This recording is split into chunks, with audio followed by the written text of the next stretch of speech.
নমস্কার বন্ধুরা, আজকে আবারও একটা রান্না নিয়ে চলে এসেছি।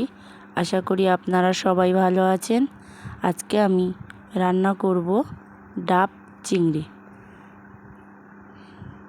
এই ডাব চিংড়ি রাঁধতে আমার মশলা লাগবে একটু পেঁয়াজ বাটা, একটু আদা বাটা, রসুন বাটা আর জিরে বাটা, আর কিছু চিংড়ি মাছ। চিংড়ি মাছগুলো ভালোভাবে কেটে পরিষ্কার করে নিয়ে এসেছি। এবার গাছ থেকে ডাব পেরেছি, এই ডাবটা কেটে নেব। এদিকে ডাব কাটা হচ্ছে আর আমি মশলাগুলো ভালোভাবে বেটে নিচ্ছি।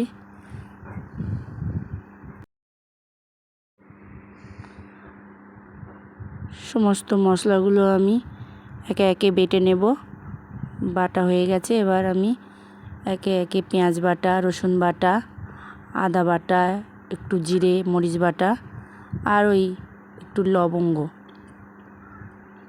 কিছু চেরা কাঁচা লঙ্কা দিয়ে দিয়েছি। এবার এতে সামান্য সর্ষের তেল আর একটু হলুদ গুঁড়ো, একটু পরিমাণ মতো লবণ দিয়ে ভালোভাবে মিক্সড করে নিতে হবে।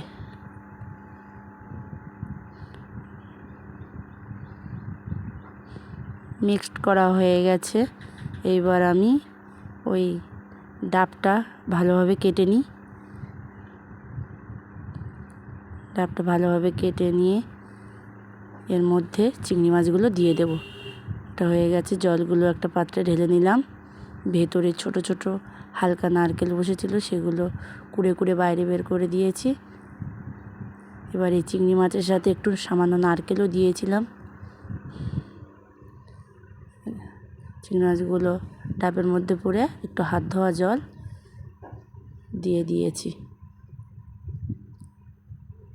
মালাটা ভালোভাবে ঢেকে আঁচের মধ্যে দিয়ে দিলাম।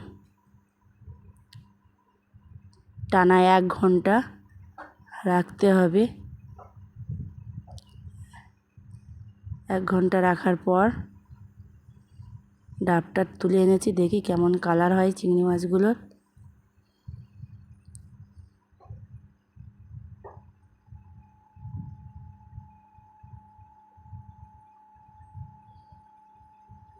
দেখুন, একে একে সমস্ত চিংড়ি মাছগুলো বের করা হয়ে গেছে। কেমন হয়েছে দেখবেন, আপনারাও করে দেখবেন, খেয়ে দেখবেন, আর ভালো লাগলে অবশ্যই লাইক সাবস্ক্রাইব করবেন।